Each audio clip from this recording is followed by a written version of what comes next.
Grande aqui de pontos. Vamos lá, ver se eu anotei tudo aqui. A questão da participação dos comitês na decisão, né? Você mencionou que a resolução 910 alijou os comitês das decisões, né? Foi aquela isso que isso em março a gente mudou a regra, criou uma regra especial por conta da crise. Eu lembro que assim, a decisão, ela sempre foi dos órgãos gestores, né? Quem dá a outorga e quem decide a vazão que vai ser utilizada é o órgão gestor, né? A ANA e o DAE, no caso. A Portaria de Outorgas de 2004, ela previa que o comitê, assim como a Região Metropolitana de São Paulo, definissem as vazões dentro da regra e do que foi disponibilizado a eles, quanto que eles gostariam de utilizar. Então, pela regra, podia usar 5 no PCJ, mas o PCJ, por algum motivo, só precisava de 4. Então foi liberado 4, foi definido 4, né, por um comunicado conjunto. Aí ficou 1 no banco de água. No outro mês, ele tinha direito a 5, mas precisava de 6. Como ele tinha 1, ele usou o 6. Então o comitê, né, tinha esse grau de liberdade, mas a decisão, a definição sempre foi dos órgãos gestores, e vai continuar sendo, né, porque é prerrogativa nossa definir essas vazões. O que mudou é que ao invés, né, de ter aquela consulta, nós passamos a ter consultas no âmbito de um grupo, que é o GTAG. Tem a participação do Comitê PCJ e do Comitê do Alto-GT. E esse grupo, semelhante ao que era feito antes, ele propunha e os órgãos gestores avaliavam e acatavam ou não. Então, assim, o comitê continua participando do processo, né, de uma forma como participava antes, que era opinando e definindo dentro da sua margem lá de possibilidade de definição, né, mas a definição da vazão sempre foi os órgãos gestores e continua sendo, né. A questão da segunda parcela do volume morto, né, que se alega que foi dia 15 de outubro, houve uma troca de ofícios, aí que vocês devem ter acompanhado entre a ANA e o DAE, questionando isso, porque apesar do volume total ainda ser, naquela época, né, menor do que o volume morto 1, no Atibaia houve a questão da cota, o DAE respondeu, apresentou a justificativa, né, e hoje, como eu falei, saiu a resolução que autorizou os novos limites de cota. Então hoje as cotas já foram alteradas para os níveis correspondentes ao volume morto 2. Tá? Então, enfim, houve essa discussão, teve o posicionamento do DAE, que está público aí para todos com relação, e da Sabesp, né, com relação a esse ponto. A questão do Atibainha, você mencionou que se baixar abaixo do 775, como que fica a derivação para o PCJ? Olha, a regra é 775, e ela tem que ser cumprida, né? E nós autorizamos 775, um dos motivos é esse, né? Houve até uma proposta inicial, a Leila lembra, de ser 774, e aí percebeu-se que se fosse 774, iria inviabilizar a derivação. Chegou-se até a pensar nessa possibilidade, vamos colocar uma bomba para bombear para Jusante, não foi aceito, né? Isso no GTAG foi discutido e os membros do grupo falaram, olha, não, tem que ser uma cota que garanta a derivação para Jusante por gravidade. Então daí que saiu a 775. Então ela é o limite mínimo e tem que ser cumprida. Aí não vai ter volume 3. Veja, se a Sabesp baixar de 775, ela está descumprindo a resolução da ANA e do DAE. Tá? Você fala da questão do decreto de calamidade pública para poder implementar essa regra, né? Nós temos um parecer lá da Procuradoria da AGU, né, que é a nossa Procuradoria da AGU, com relação à questão da declaração de racionamento preventivo, que é o que está previsto no decreto e na lei. E para isso precisa ter um decreto de calamidade pública, situação de emergência ou calamidade pública, né, pelo município ou pelo Estado, no caso do conjunto de municípios. Mas isso se aplica ao racionamento preventivo, né? O nosso caso aqui são regras de restrição de uso, não é um racionamento preventivo.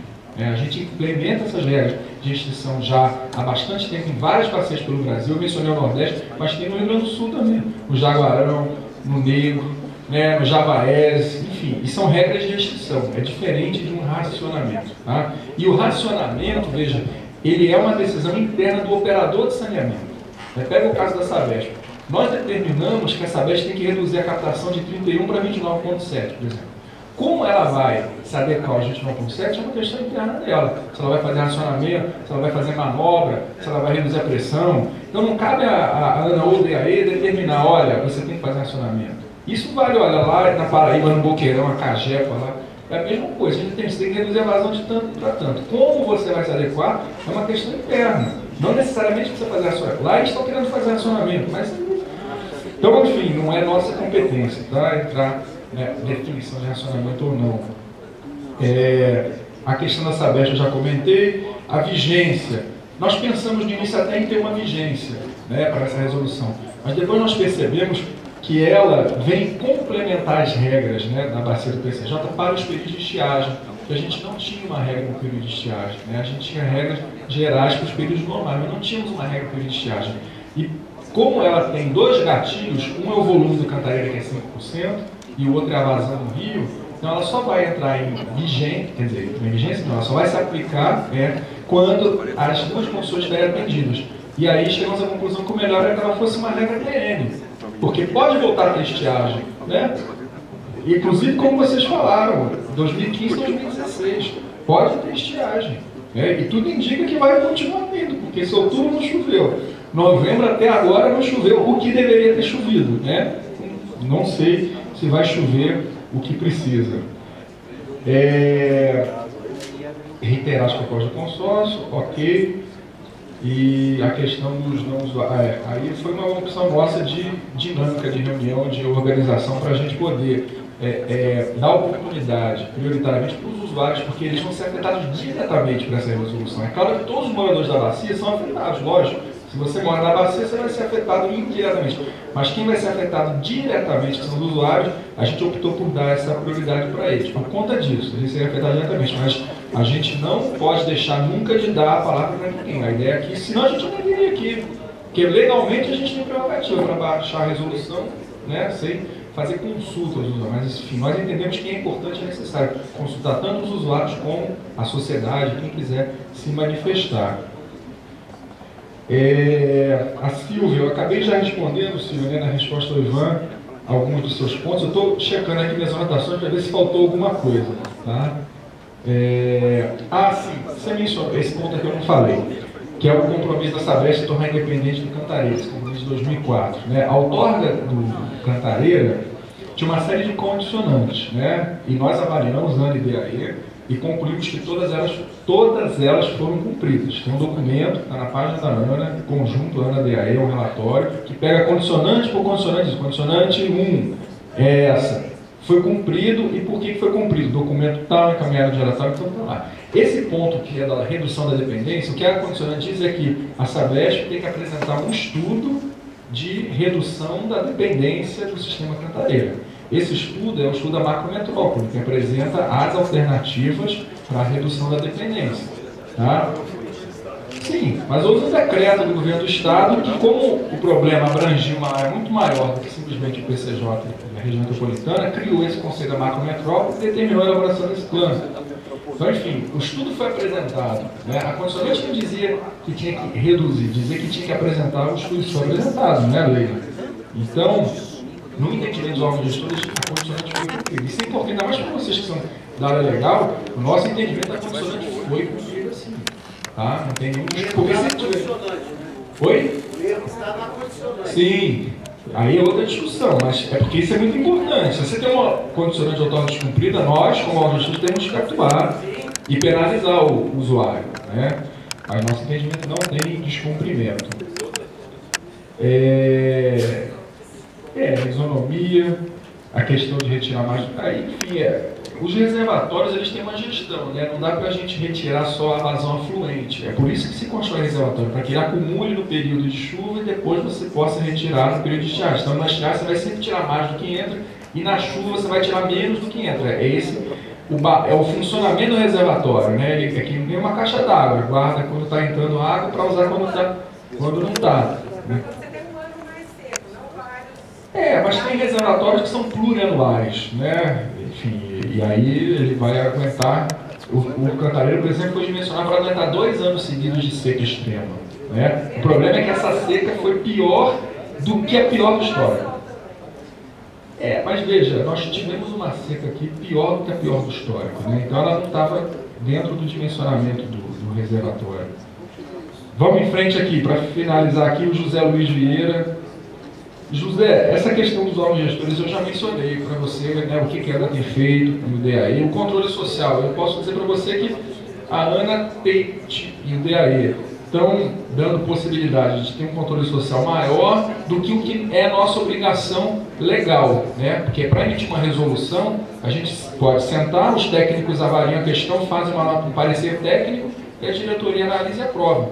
Nós estamos por um outro caminho, estamos aqui, já viemos, é a terceira vez que a gente vem à bacia, coloca as nossas propostas, ouve os comentários, discute, argumenta, responde, né? Então nós estamos dando oportunidade para a sociedade. Isso é controle social, né? Isso é participação da sociedade no processo de decisão. Então eu diria que a gente está fazendo mais do que a nossa obrigação, mas fazemos porque achamos que isso é importante, que uma norma que tem esse processo, ela tem muito mais legitimidade, né? E consequentemente muito mais chance de ser cumprida, né? Então fazemos porque achamos que é importante, tá?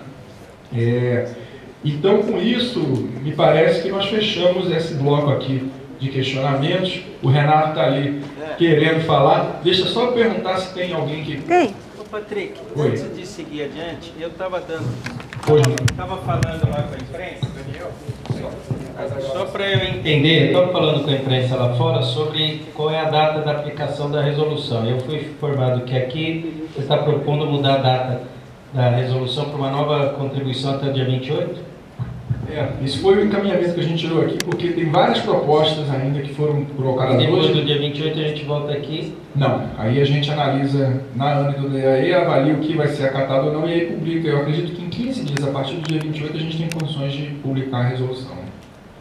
Tá, é que, bom, depois a gente vai conversar sobre esse encaminhamento, é que eu acho que a aprovação do momento, claro, vai ter um problema entre nós, Patrick, que a gente acordou que a resolução seria hoje.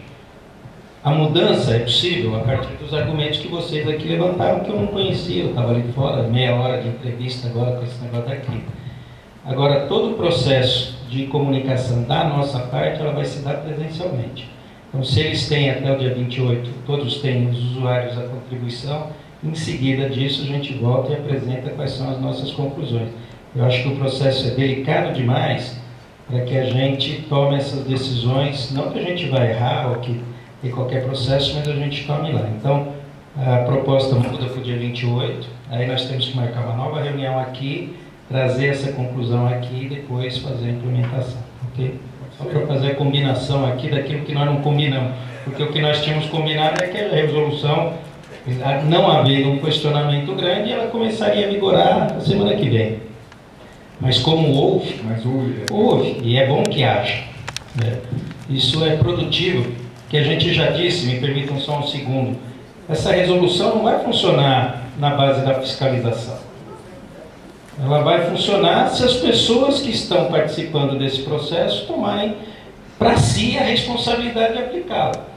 Então, toda discussão é extremamente rica e para se conseguir essa legitimidade do processo. Então, acho perfeitamente normal que a gente altere para o dia 28 as contribuições, mas seria oportuno a gente pensar numa data, já deixar indicada, Leila, a gente está voltando aqui na cidade e dizer, olha, o final da história é esse aqui, aí claro que a possibilidade de mudança é muito menor, mas a gente fazer isso sempre com a presença das pessoas que são diretamente interessadas.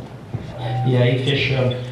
Mas vocês vão ver a encrenca que vai dar com relação ao diretor-presidente, diz que entra, depois diz que não entra, vai ser um ultimamente.